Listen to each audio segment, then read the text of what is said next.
a daughter left her sick mother in a bleak nursing home, completely unaware that the frail woman she abandoned held a hidden fortune that could shatter her world.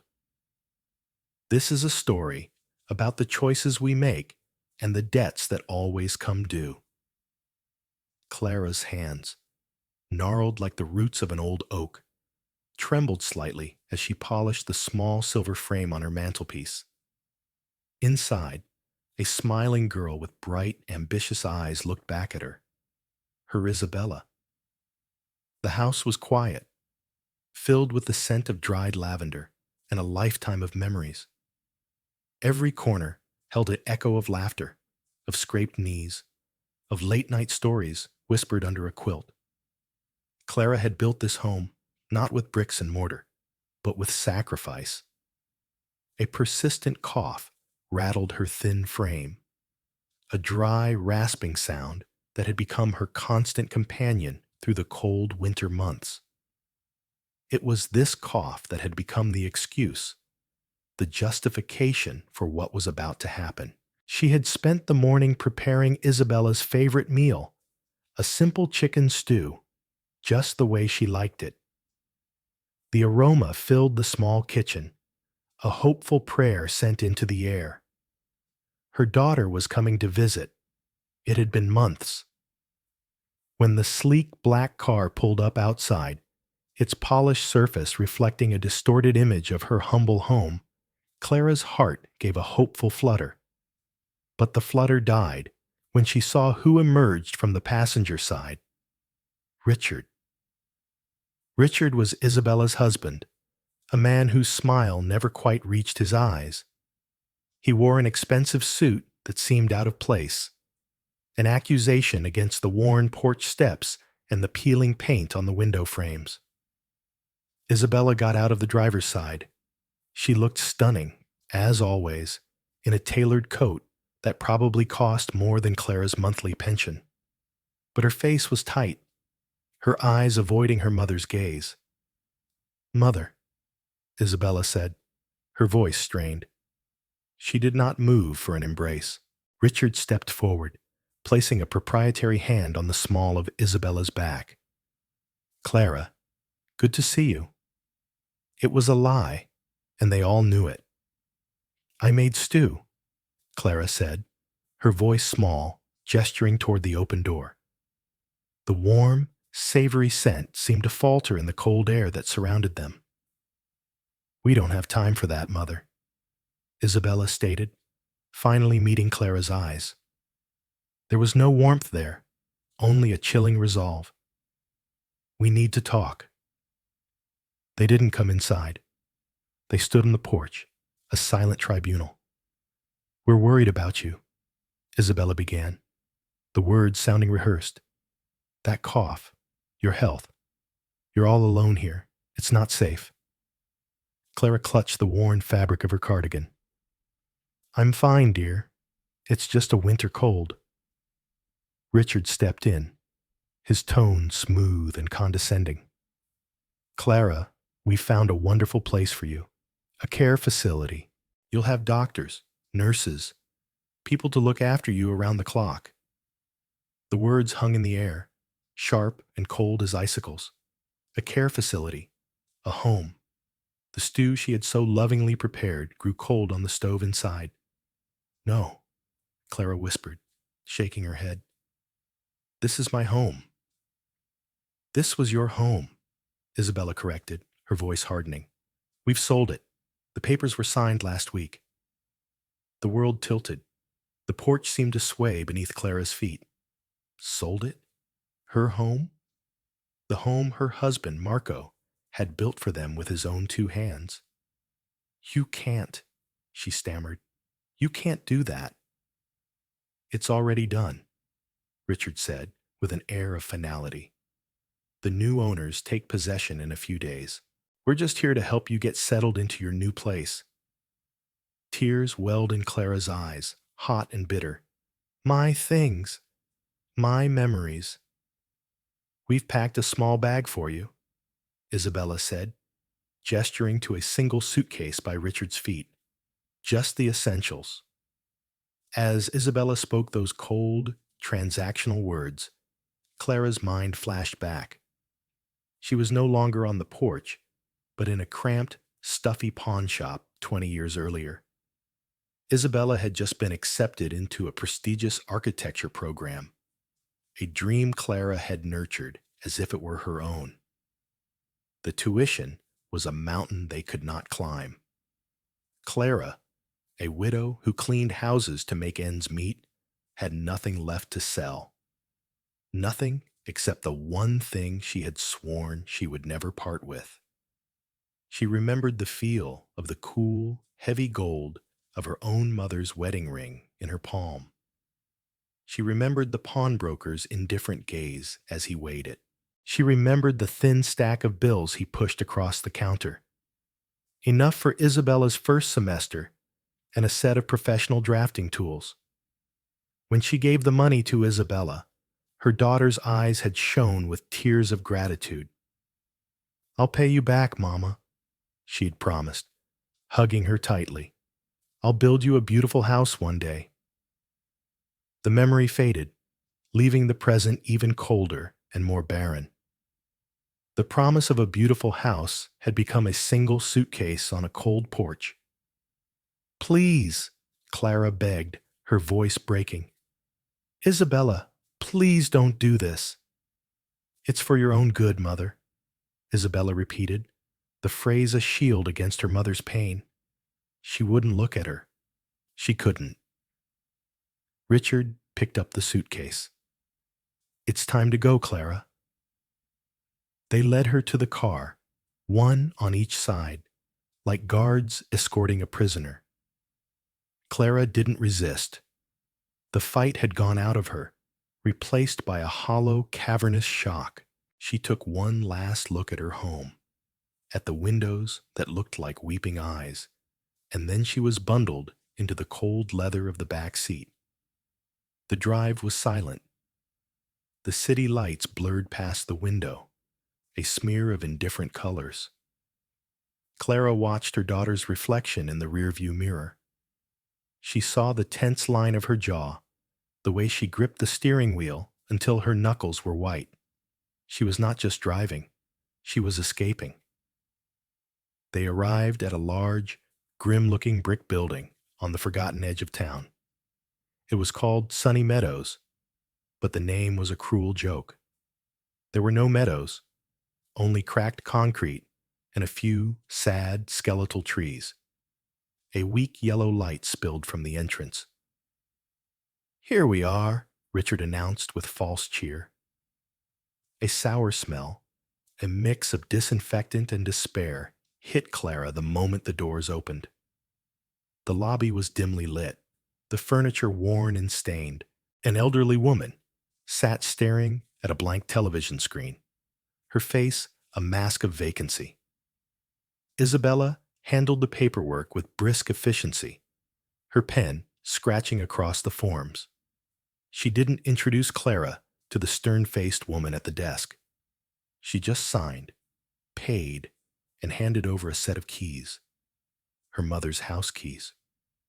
"Well, that's everything," Isabella said, turning to Clara. She still kept her distance. "You'll be comfortable here." Clara looked around at the bleakness, at the utter lack of warmth or life. "Comfortable?" she whispered. The word was a mockery. "We have to go," Richard said, already moving toward the door. "We have a dinner engagement." Isabella finally looked at her mother, a flicker of something. Guilt? Pity? Crossing her face before it was extinguished. "Be good, Mother. The nurse will show you to your room."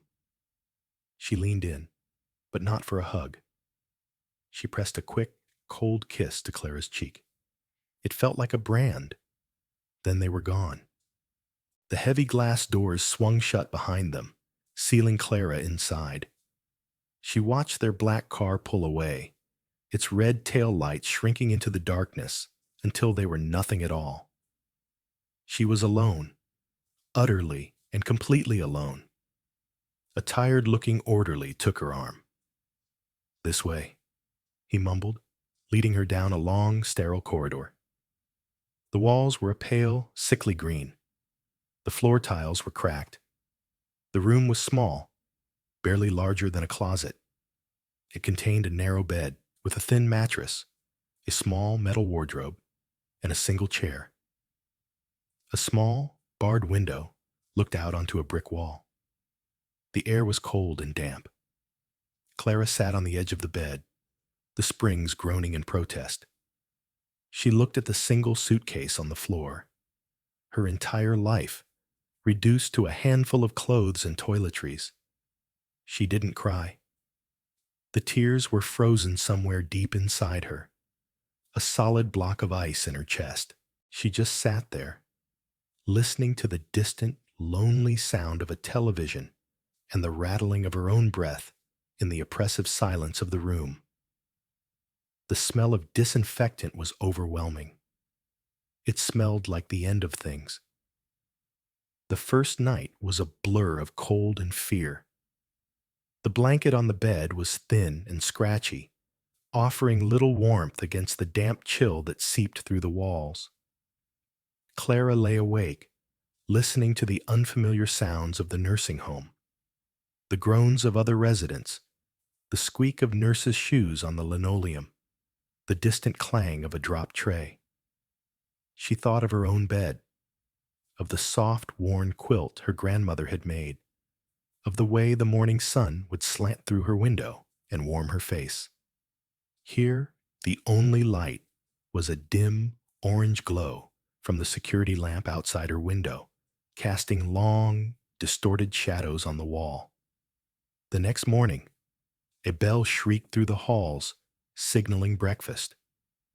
Clara, stiff and sore, made her way to the communal dining hall. The room was filled with lost-looking souls, elderly men and women sitting in silence, staring into bowls of watery oatmeal. The clatter of spoons against ceramic was the only conversation. The food was tasteless, the coffee weak and bitter. Clara pushed the bowl away, her stomach churning. The hunger she felt was not for food. It was a deeper, more profound emptiness. She spent the day sitting in the hard chair in her room, staring at the brick wall outside her window. She felt invisible, a ghost haunting the edges of a life that was no longer hers. She had to talk to Isabella. There had to be a mistake, a terrible, cruel mistake. There was a payphone in the main hallway. Clara fumbled in the small purse Isabella had packed for her, her trembling fingers searching for a coin. She found one and lifted the heavy, greasy receiver. The dial tone buzzed in her ear. She carefully dialed the number she knew by heart, the number she had called 1,000 times, with good news, with worries, with love. It rang. Once, twice, 3 times. Then, the click of the answering machine. Isabella's voice, bright and professional, filled her ear. "You've reached Isabella and Richard. We can't take your call right now, but please leave a message." "Isabella?" Clara's voice was a ragged whisper. "Isabella, it's me. It's your mother. Please, call me. There's been a mistake. Please, darling." The machine cut her off. Her time was up. The line went dead. She stood there for a long moment, the dead receiver pressed to her ear, listening to the silence. He didn't answer. She didn't answer. The next day, she tried again, and the next. Each time, the same result. The ringing, the disembodied voice on the machine, the abrupt, disconnecting beep. She left message after message, her voice growing more desperate, more pleading. They were never returned. Days bled into a week. The initial shock wore off, replaced by a gnawing despair. Her cough worsened in the damp, cold air. A permanent chill seemed to have settled deep in her bones. One afternoon, while sitting in the dreary common room, she saw a familiar face. It was Martha, a woman who had lived down the street from her for 30 years. Martha was visiting her own brother. Their eyes met across the room. For a second, Clara felt a surge of hope, a friendly face, someone from her old life. She raised a hand to wave, a small, weak gesture. Martha's eyes widened in recognition, and then, just as quickly, she looked away. She turned her back, busying herself with her brother, pretending she hadn't seen a thing. The shame was a physical blow. It struck Clara with more force than any fist. To be seen here, in this place of abandonment, to be shunned by someone who had shared coffee with her over the garden fence just a few months ago. It was a confirmation of her new status. She was an outcast, a person to be pitied and avoided. The humiliation was a heavy cloak she couldn't take off. She retreated to her room, the silence of the four walls a small comfort. Here, at least, there were no judging eyes. The small fund Isabella had left at the front desk for incidentals was a pittance. It didn't cover anything beyond the absolute basics. Clara wanted to buy a thicker blanket, some fruit, perhaps a small stamp to send a letter. The stern-faced nurse at the desk just shook her head. Insufficient funds. Clara was a prisoner, not just of the bleak building, but of her poverty and her daughter's neglect. Her life had been stolen from her, and she had been left with nothing. Her health began to fail in earnest. The cough became a constant, racking battle for breath. She lost weight, her clothes hanging loosely on her frail body. The spark in her eyes, once so full of life, had dimmed to a faint, smoldering ember. She stopped trying to call. She stopped leaving messages. What was the point? The silence on the other end of the line was its own clear, brutal answer. Her world had shrunk to the four walls of her room, the taste of bland food, and the heavy weight of loneliness. Despair was her only companion. She would sit for hours, her worn hands clasped in her lap, replaying her life, trying to pinpoint the exact moment she had failed so catastrophically as a mother to deserve this fate. She found no answers. There was only the endless, aching question, echoing in the hollow chambers of her heart. Why?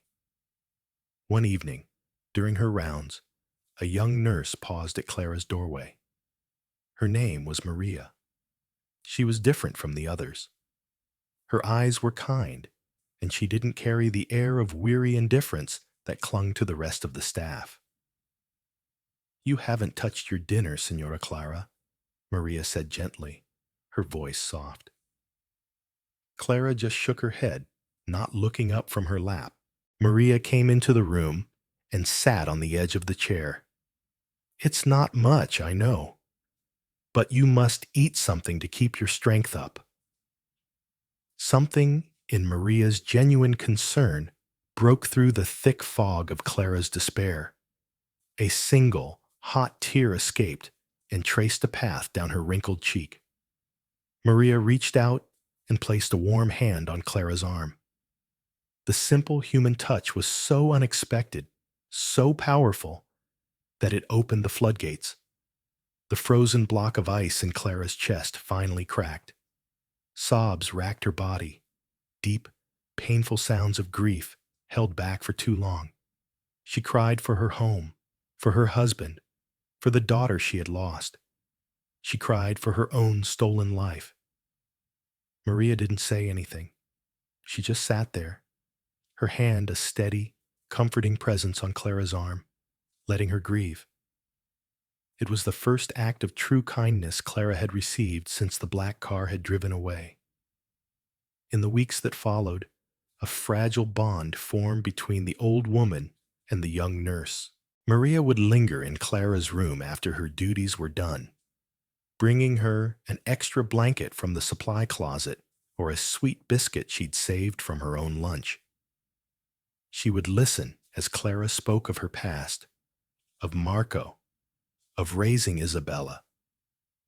She listened without judgment, her presence a small beacon of light in the overwhelming darkness.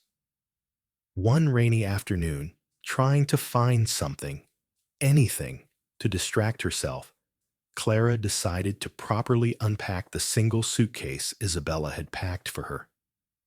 She had barely touched it, the contents a painful reminder of the life she'd been forced to leave behind. She pulled out the few drab cardigans and worn nightgowns. At the very bottom, tucked into a side pocket, her fingers brushed against something stiff and crinkly. It was a large, yellowish envelope, brittle with age. She didn't recognize it at first. She pulled it out and turned it over in her hands.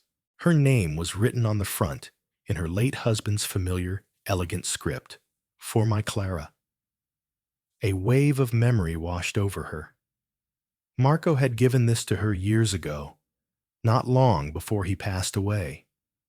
"Keep this safe," he had told her, his voice weakened by illness. "It might not look like much, but it's for your future, just in case."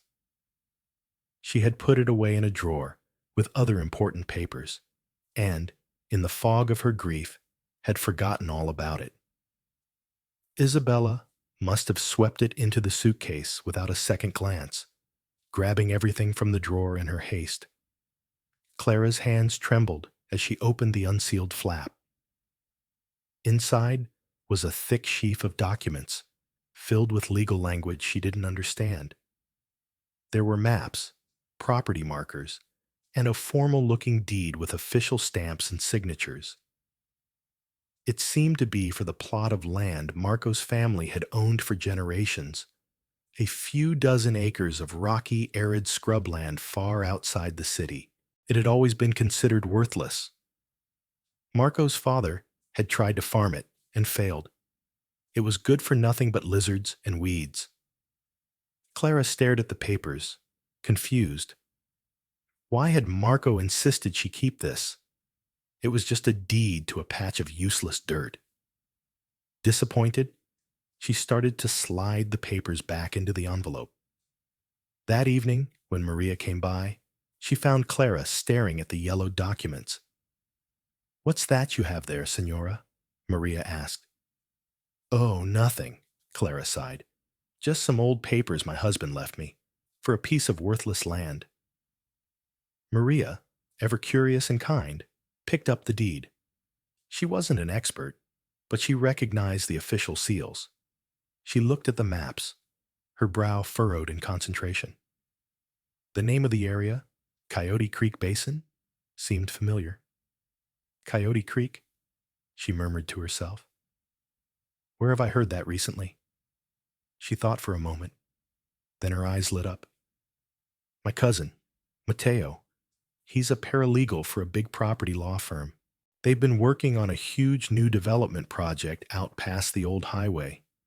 He said the biggest challenge was acquiring all the little parcels of land. I think he mentioned this area." A tiny, fragile seed of hope began to sprout in Clara's barren heart. "You think it could be worth something?" "I don't know," Maria admitted. "But it's strange that your husband was so insistent you keep it. Can I show this to Matteo? He'll know if it's anything important." Clara hesitated for a moment. Hope was a dangerous thing. But then she looked at Maria's earnest, kind face. She had nothing left to lose. "Yes," Clara said, her voice barely a whisper. "Please." Maria carefully placed the documents in her bag. "I'll see him tomorrow. I'll let you know what he says." That night, for the first time in a long time, Clara didn't feel completely alone. She had a secret, a question mark, a glimmer of something on the horizon, as faint and distant as a star. It might be nothing. It was probably nothing. But for the first time since she'd been left in this place, it was something other than despair. Miles away, in a glass-walled skyscraper overlooking the glittering city, Isabella and Richard clinked champagne flutes. The crystal rang with a clear, perfect note of success.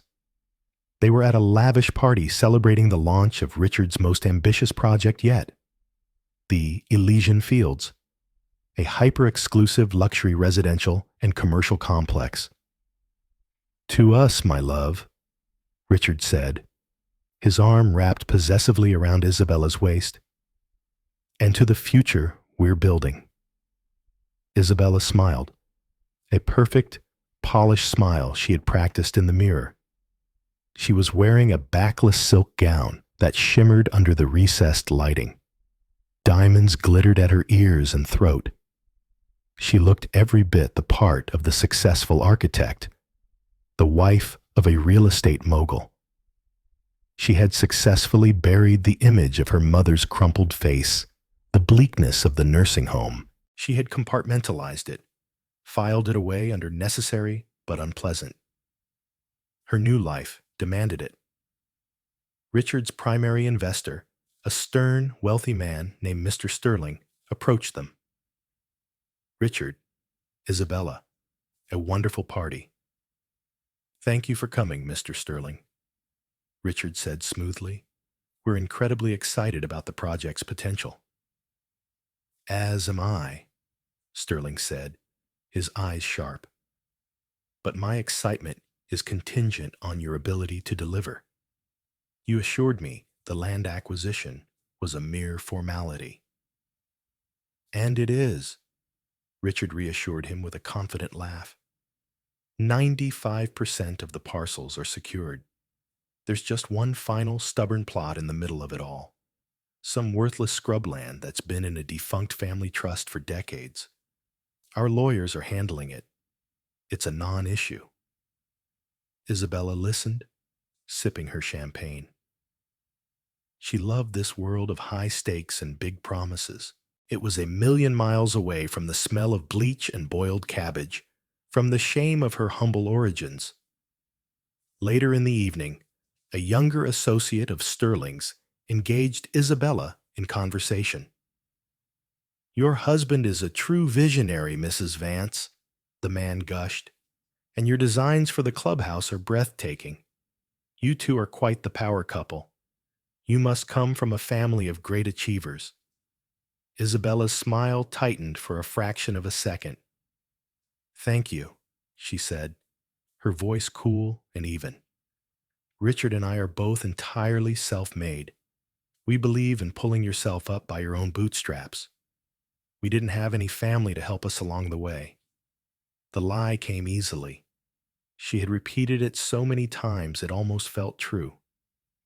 Her mother, the woman with the cracked hands who had cleaned other people's houses so she could go to school, had been erased from the narrative. She simply did not fit in this glittering, ruthless world. Richard, who had overheard, came over and placed a kiss on her temple. "That's my girl," he whispered. "Never look back." He had been the one to push for it, to insist that her charity case mother was a liability, a drag on their ascent. Her persistent cough, her poverty, her very existence were an embarrassment to the image they were so carefully crafting. "She'll be happier with people her own age," he had argued, "and we'll be free." Isabella had allowed herself to believe him. She had chosen this life, this man, this ambition, over the woman who had given her everything. And as she looked around the opulent room, at the powerful people admiring her, she felt a surge of validation. She had made the right choice. The project they were celebrating, the Elysian Fields, was entirely dependent on securing that one final plot of land. It was the linchpin. The entire layout, the access roads, the water rights, it all hinged on the parcel known as Coyote Creek Basin. Richard considered its acquisition a foregone conclusion. His legal team had informed him the owners were deceased and there were no known heirs. The process to declare the land abandoned and acquire it through the state would be slow but certain. He had no idea that the deed to that worthless scrubland was at that very moment being carefully examined under a desk lamp in a tiny apartment by a young paralegal named Matteo. He had no idea that the forgotten, non-existent heir was a frail old woman in a state-run nursing home, a woman his own wife had put there. The irony was a ticking time bomb, and Richard was dancing on top of it, blissfully unaware. The next afternoon, Maria rushed into Clara's room, her face flushed with excitement. She could barely contain herself. "Senora Clara, Matteo looked at the papers," she exclaimed, her voice a hushed, urgent whisper. Clara looked up, her heart giving a painful lurch. And it's not worthless," Maria said, pulling the chair closer. "Matteo says it's the opposite of worthless. Do you know about the Elysian Fields development?" Clara shook her head. She knew nothing of such things. "It's a massive new luxury city they're building," Maria explained, her words tumbling out. "Your land, it's right in the center of it. It's the key piece they are missing. They cannot build without it." Clara stared at her, uncomprehending. "My land? Marco's land?" "Yes. Matteo said his firm has been trying to find the owner for months. They assumed there were no living heirs. He said the developers would pay anything to get it. He said it's not worth thousands, Senora. It's worth millions." Millions. The word was so foreign, so impossibly large, that it had no meaning. Clara felt dizzy. She gripped the thin armrests of her chair. "Millions," she repeated, the word tasting strange in her mouth. "Yes," Maria affirmed, her eyes shining. "Matteo is going to help. He says you need a good lawyer, not his firm's, but an independent one. He knows someone. He says you shouldn't talk to anyone until you have proper representation. You are in a very, very powerful position, Senora Clara." Clara looked down at her own hands, at the wrinkled skin and the swollen knuckles. A lifetime of hard labor. She thought of the watery oatmeal, the scratchy blanket, the cold indifference of this place. And now, millions. It felt like a dream, a cruel fantasy her lonely mind had concocted. "I don't understand," she said, shaking her head in disbelief. "You don't have to understand it all right now," Maria said softly, her excitement tempered by compassion. "You just have to know that everything is about to change." Meanwhile, in Richard's office, the first cracks were beginning to appear. He was on the phone with his head lawyer, and his voice was tight with irritation. "What do you mean there's an owner?" he snapped. "You told me the title was defunct." The lawyer's voice on the other end was nervous. It appears we were mistaken, Richard. An heir has surfaced. A woman. Her name is Clara Rojas." Richard went cold. Rojas. It was his mother-in-law's maiden name. It couldn't be. It was impossible. A coincidence.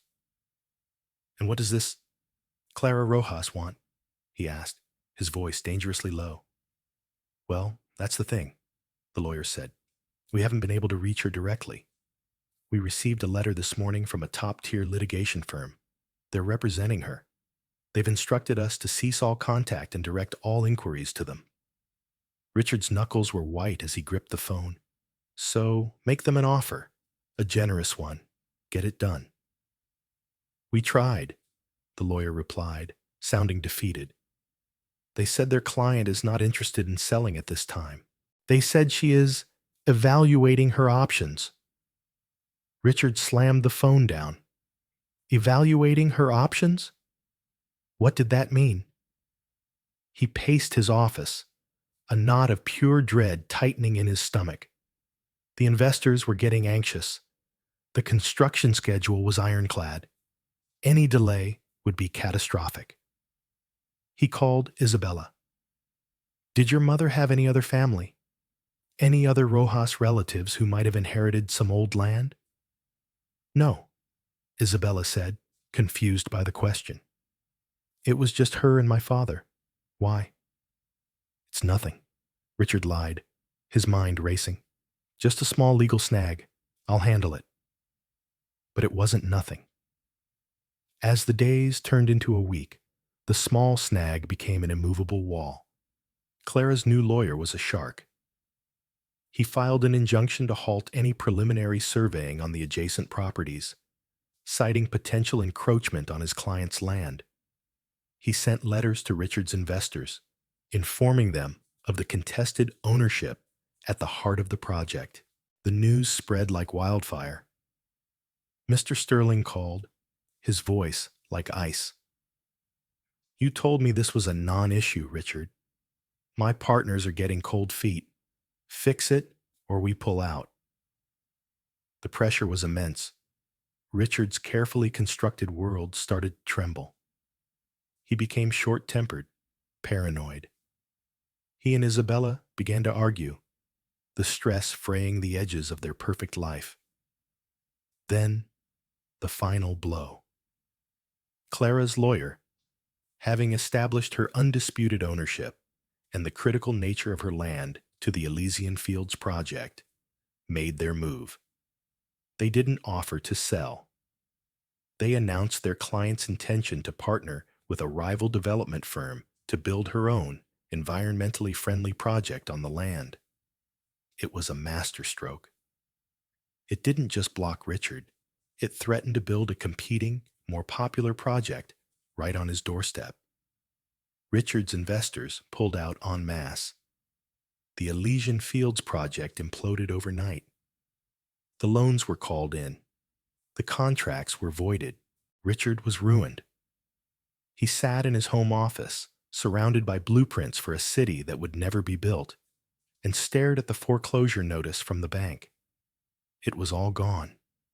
The money, the prestige, the future. Isabella came into the room, her face pale. Richard? What's happening? Mr. Sterling's wife just canceled our dinner plans. Richard looked up at her, his face a mask of fury and despair. It's over, Isabella. Everything. We're bankrupt. What? How? She gasped. That land, he roared, sweeping the blueprints off his desk. That cursed patch of dirt. The owner. The owner is your mother. Isabella stared at him, her mind refusing to process the words. My mother? That's impossible. She has nothing. Oh, she has it all. Richard laughed, a bitter, broken sound. She has the one thing that mattered, and she just used it to destroy me, to destroy us. The full weight of it finally crashed down on Isabella. Her mother, the frail, coughing woman she had discarded in a nursing home. That woman now held all the cards. The woman she had abandoned had just inadvertently dismantled her entire life. Richard grabbed her by the arms, his face contorted with rage. This is your fault. Your family. You and your pathetic, wretched mother. You brought this curse upon me. Their marriage, already strained by stress and built on a foundation of shallow ambition, shattered in that moment. The fighting was vicious and ugly.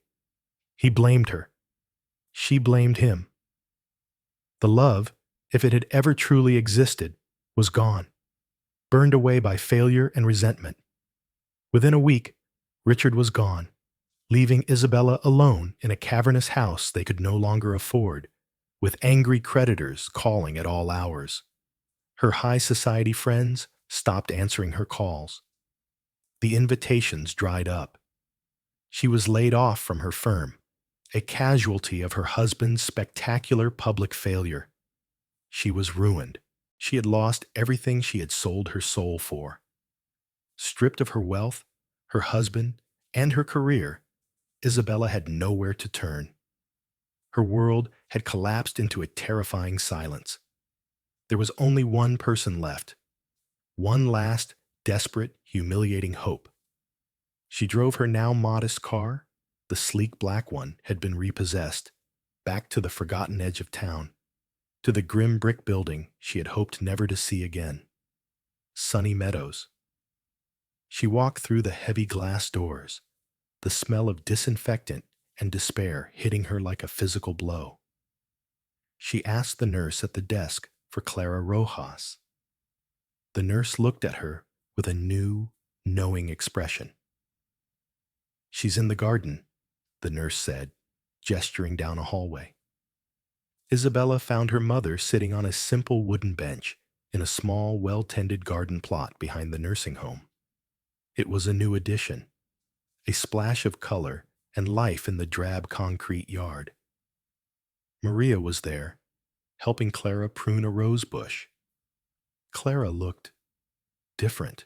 The hollow, haunted look in her eyes was gone. She had gained some weight. Her breathing was easier. She looked peaceful, dignified. When Clara saw Isabella approaching, her expression didn't change. There was no anger, no triumph, just a calm, quiet stillness. Isabella stopped a few feet away. She was disheveled, her expensive clothes wrinkled. Her face was pale and tear-streaked. The polished armor she had worn for so long had been stripped away, leaving her raw and exposed. "Mother," she said, her voice choked. Maria gave Isabella a cold look, then squeezed Clara's shoulder gently. "I'll be right inside if you need me, Señora." She left them alone. Isabella fell to her knees on the damp earth in front of her mother. "Mother, I'm so sorry," she sobbed, the words tearing from her throat. "I was a fool. I was horrible. Please, you have to forgive me." Clara looked down at her daughter, at the beautiful woman now broken at her feet. She remained silent, her gaze steady. "Everything is gone," Isabella cried, her apology quickly revealing its true motive. "Richard left me. I lost my job. The house. They're taking the house. We're ruined. It's all gone." She looked up, her eyes wild with desperation. "But you can fix it. The land. That land is everything. If you just sell it to Richard's company, he can salvage the project. He can get the investors back. We can fix this. I can get my life back." There it was. It wasn't about remorse for the pain she had caused her mother. It was about saving herself. Clara finally spoke, her voice not hateful or loud, but as firm and clear as a bell. "Your life," she said softly. "You want to get your life back?" She leaned forward slightly. "Let me tell you about a life, Isabella. Let me tell you about my life. I remember working 2 jobs, cleaning the houses of wealthy people, my knees raw and my back aching, so that you could afford the books for your architecture classes. My hands were cracked and bleeding, but I was so proud of you."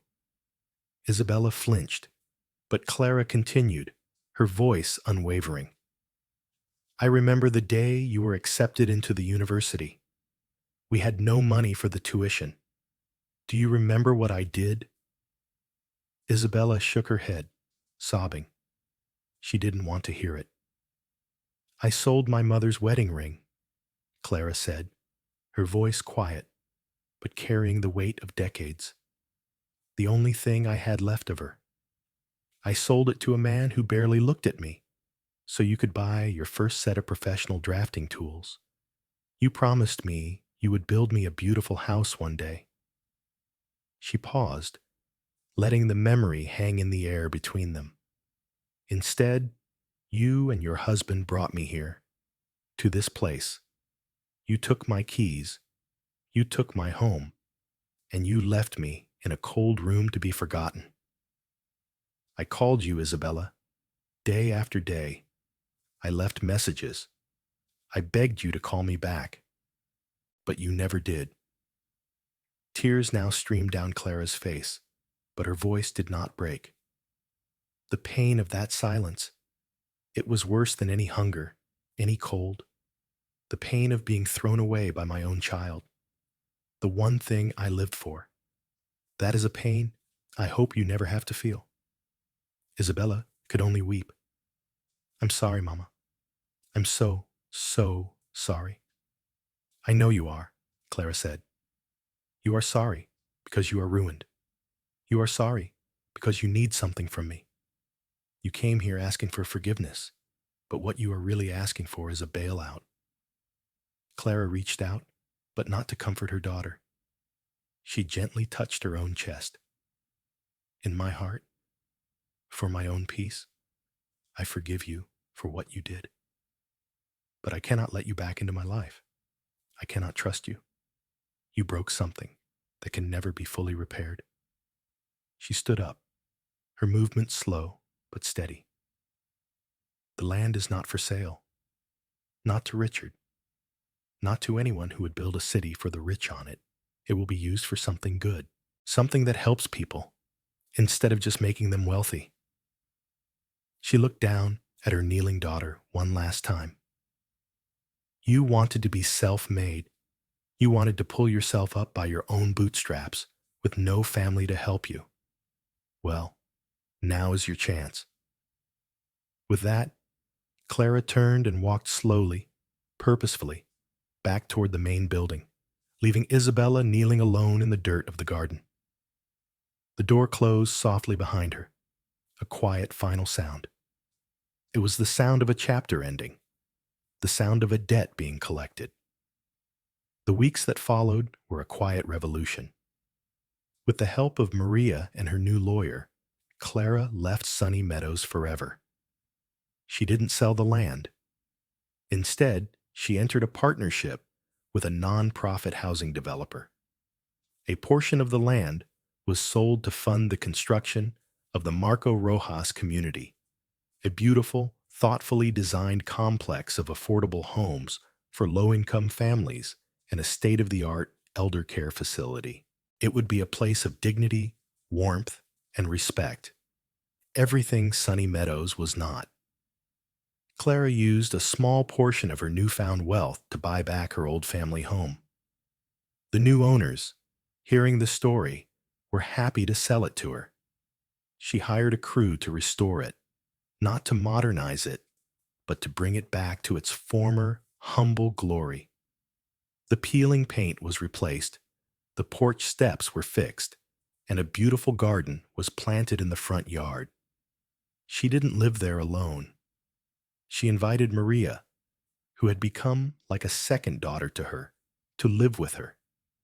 She also established a small foundation, run by Mateo, to provide legal aid and support for elderly people who had been abandoned or exploited by their families.